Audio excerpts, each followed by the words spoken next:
नमस्कार दोस्तों, आप सभी का हमारे YouTube चैनल करियर एडवाइजर में स्वागत है। मैं वीरेंद्र सिंह फिर हाजिर हूं आपके सामने एक और नई वीडियो के साथ। आज हम बात करेंगे काउंसलिंग प्रोसेस की और ऑल इंडिया कोटे की।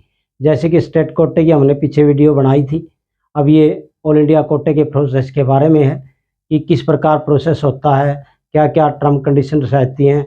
हम फर्स्ट राउंड, सेकेंड राउंड और थर्ड राउंड के बारे में बात करेंगे और उसके आगे क्या प्रोसेस रहता है। तो चलो वीडियो शुरू करते हैं। आज हमारा विषय है all India quota counselling process. तो सबसे पहले, जैसे कि मैंने पिछले वीडियो में बताया था कि रजिस्ट्रेशन होता है। हम सबसे पहले रजिस्ट्रेशन करते हैं। रजिस्ट्रेशन में मैंने पहले बताया था कि जो हमारा रोल नंबर है उसको डालते हैं और हमारे रजिस्टर्ड मोबाइल नंबर पर OTP आता है। उसके बाद हम अपना नया पासवर्ड क्रिएट करते हैं। फीस वगैरह की जो फॉर्मेलिटीज़ हैं, जैसे कि काउंसलिंग फ़ीस है या सिक्योरिटी फ़ीस है, उसको जमा करवा देते हैं और हमारा रजिस्ट्रेशन MCC की साइट पर हो जाता है, मेडिकल काउंसलिंग कमेटी की साइट पर। अब आगे का क्या प्रोसेस रहता है? आगे हमें भरनी होती है चॉइस कॉलेज की और कोर्स की।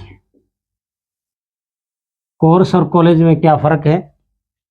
कॉलेज और कोर्स में फ़र्क रहता है कि जैसे मैंने पहले बताया था कि जब हम रजिस्ट्रेशन के बाद अपना लैपटॉप खोलेंगे तो यहाँ पर आपको मिलेगा पहले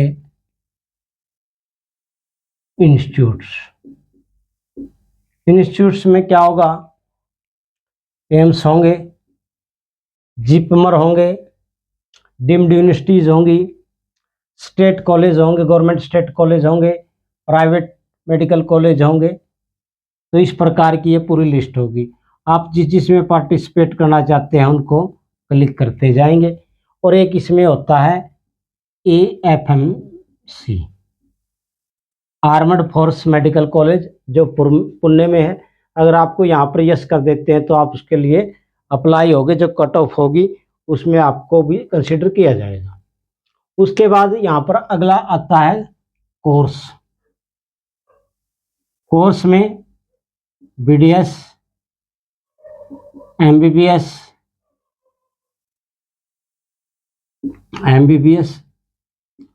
और BSc वगैरह की भी सीट्स होती हैं, जैसे कि ऑल इंडिया कोटा में। उसके बाद आपने ये चूज कर लिया, यहाँ पर आपने गवर्नमेंट कॉलेज कर लिया, यहाँ पर आपने MBBS कर लिया। अब बात आती है चॉइस की। चॉइस आपकी इच्छा, आप कितने ही भरें। जो हायर रैंकिंग के स्कोर के बच्चे हैं वो कम चॉइस भरते हैं और कुछ बच्चे ज़्यादा चॉइस भरते हैं। 400-500 कॉलेज, 500 के करीब कॉलेज खुलेंगे। वो आपकी इच्छा है, आप किस आधार पर कॉलेज भरेंगे। कॉलेज का मैंने पहले बताया था कि भाई कॉलेज कैसा है, फैकल्टी कैसी है, आपकी डिस्टेंस कितनी है, आपको आपके घर के डिस्टेंस कितनी है, फीस कितनी है, बाउंड्स कंडीशंस। ये 4-5 बातें हैं जिनको आपने आधार मानकर चलना है कॉलेज भरते हुए। अब मान लो आपने कॉलेज भर दिए। कॉलेज भरने के बाद 2 ऑप्शन होंगे। आपने कॉलेज भरे, कॉलेज को लॉक कर दिया, आपको सीट मिलेगी या नहीं मिलेगी। नो। अगर आपको सीट मिल जाती है, ये फर्स्ट राउंड की बात कर रहा हूं मैं, राउंड फर्स्ट। अगर आपको सीट, या तो सीट मिलेगी या नहीं मिलेगी, 2 ही कंडीशन होंगी इसमें। अब इन पर बात करते हैं। अगर आपको सीट मिलती है तो आपके पास 2 ऑप्शन होते हैं। एडमिशन, या तो आप कॉलेज में जाएं, एडमिशन लें, या इसको नो एडमिशन, आप कुछ न करें और एडमिशन वहाँ पर जाके न लें। अगर आप यहाँ पर एडमिशन नहीं लेते हैं तो सीट वैकेंट मानी जाएगी। और यहाँ पर आता है एडमिशन। अगर आपने एडमिशन ले लिया है फिर भी आपके सामने 2 ऑप्शन आते हैं। 2 ऑप्शन क्या आते हैं कि आप एडमिशन लें और यहाँ पर अपग्रेडेशन के लिए फार्म भर देंगे। अपग्रेडेशन का मतलब है कि सेकंड राउंड की जो काउंसलिंग होगी उसमें आप पार्टिसिपेट करेंगे अगर आपको जो आपने चॉइस दी है उनमें से कॉलेज मिलता ठीक है, नहीं तो जो आपने यहाँ पर कॉलेज मिला है फर्स्ट राउंड में वही कॉलेज रहेगा। और नोट अपग्रेडेशन, आप अपग्रेडेशन के लिए नहीं जाना चाहते तो आपको कॉलेज भर दिया जो मिला उसको आप में फीस जमा करवाइए और अपना एडमिशन पक्का कीजिए। ये दो कंडीशन होगी कि आप अपग्रेडेशन के लिए जा सकते हैं एडमिशन होने के बाद, और नो अपग्रेडेशन के लिए भी है जब आप एडमिशन लेते हैं या आप सीट को वैकेंट छोड़ दें कुछ ना करें तो भी आप, क्योंकि फर्स्ट राउंड फ्री राउंड होता है, इसमें आप सीटें छोड़ सकते हैं। जिन बच्चों को नई सीट नहीं मिली, अब अगला आगे आएगा सेकंड राउंड। सेकंड राउंड में क्या होगा? सेकंड राउंड में क्या होगा कि वो बच्चे जिन्होंने सीट, ये बच्चे जिन्होंने सीट नहीं मिली है, जिन्होंने एडमिशन नहीं लिया है वो बच्चे, और जो अपग्रेडेशन के लिए गए हैं वो बच्चे, ये तीन प्रकार के बच्चे पार्टिसिपेट करेंगे। कौन कौन से? जिन्होंने एडमिशन, जिनको सीट नहीं मिली, जिनको सीट मिली थी पर छोड़ दी, जिनको सीट मिली है लेकिन अपग्रेडेशन के लिए अप्लाई किया है, ये बच्चे आ गए। ठीक, या न्यू रजिस्ट्रेशन, अगर कोई न्यू रजिस्ट्रेशन आता है तो। अब ये चार प्रकार के हो गए। फिर वही सेम प्रोसेस रहेगा, आप चॉइस भरेंगे, चॉइस के बाद चॉइस लॉकिंग करेंगे और उसके बाद फिर आप रिजल्ट आएगा। रिजल्ट आने के बाद फिर वही दो कंडीशन होंगी, सीट मिलेगी या नो, नहीं सीट नहीं मिलेगी। अगर सीट मिलती है तो यही है कि आप अपग्रेडेशन एडमिशन लें, वही कि अगर इसमें यहाँ पर दो ऑप्शन आएंगे, एडमिशन कर ले लिया आपने और नो एडमिशन, आपने एडमिशन नहीं लिया सीट छोड़ दी। अब अगर आप एडमिशन लेते हैं तो फिर वही दो ऑप्शन है, अपग्रेडेशन, नो अपग्रेडेशन। इसका मतलब है आप अपग्रेडेशन के लिए जाएं या आपको लगा कि कॉलेज यही कॉलेज ठीक है मेरे लिए, मेरे को अपग्रेडेशन में जाने की ज़रूरत नहीं है तो एडमिशन ले लें। अपग्रेडेशन कॉलेज में एडमिशन लें और फिर अपग्रेडेशन के लिए जा सकते हैं। अब यहाँ पर एक और बात आती है, अगर आप यहाँ पर सीट छोड़ देते हैं सेकंड राउंड में, दो आपने जो सिक्योरिटी मनी जमा करवाई है, सिक्योरिटी मनी, वो आपकी लैप्स हो जाएगी या मतलब जब्त हो जाएगी। आप सीट मिलने के बाद अगर सीट छोड़ेंगे, नो एडमिशन पे जाएंगे, तो आपकी जो सिक्योरिटी मनी है वो जमा हो जाएगी। तो ये बात होगी। अब उसके बाद तीसरा राउंड आता है। तीसरा राउंड में क्या होता है?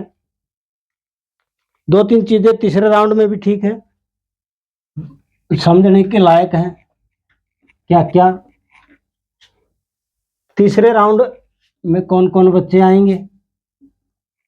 नंबर एक, जिनका एडमिशन, जिनको सीट नो एडमिशन, जिनको एडमिशन नहीं मिला, जो अपग्रेडेशन में गए या जिनको सीट मिली थी और छोड़ दी, और वो क्या करेंगे? न्यू रजिस्ट्रेशन करेंगे और उनको फिर जो सिक्योरिटी मनी होगी वो जमा करवानी पड़ी थी। ये 2023 के आधार पे मैं बता रहा हूं। यहाँ पर एक और नया नियम लागू हो जाता है थर्ड राउंड में। क्या? जो बच्चे अपग्रेडेशन के लिए गए और न्यू रजिस्ट्रेशन के और नो एडमिशन के, इनमें से जिन जिनको भी सीटें मिलेंगी वही दो बातें होंगी, नो एडमिशन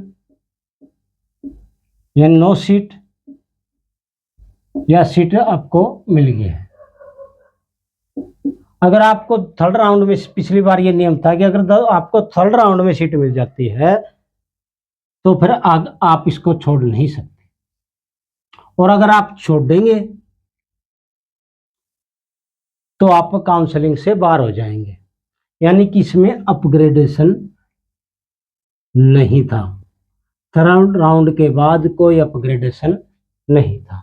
और जिन बच्चों को फर्स्ट राउंड में, सेकंड राउंड में या थर्ड राउंड में कोई सीट मिली है, उन्होंने छोड़ दी है, तो आगे की काउंसलिंग में भाग नहीं ले सकते। कहने का मतलब ये है कि एक तीसरे राउंड के बाद आप पिछली बार के नियमों के अनुसार सीट नहीं छोड़ सकते। अगर आप सीट छोड़ते हैं तो आप काउंसलिंग से बाहर हो जाएंगे।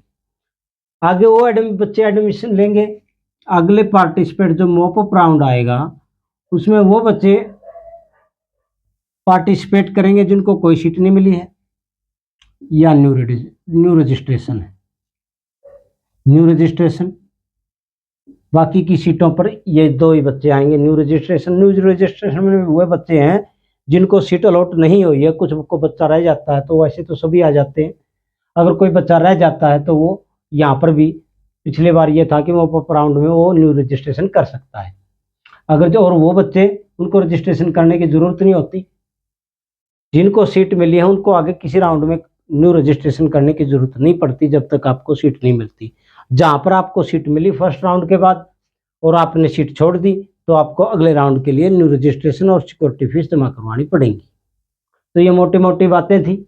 आगे भी इसी प्रकार चलता। फिर मॉप अप राउंड के बाद स्ट्रे वैकेंसी राउंड आता है। उसके बाद पिछली बार एक्स्ट्रा स्ट्रे वैकेंसी राउंड भी हुआ था। 5-6 राउंड हुए थे। प्रोसेस इसी प्रकार रहता है। ये फाइनल नहीं है। 2024 का जो फाइनल आएगा उसके बारे में फिर हम बात करेंगे। तब तक के लिए आप सभी ने वीडियो देखी और वीडियो कैसी लगी, वीडियो को लाइक करें, चैनल को सब्सक्राइब करें। इन्हीं सभी बातों के साथ आप सभी का बहुत बहुत धन्यवाद। आपका दिन शुभ हो।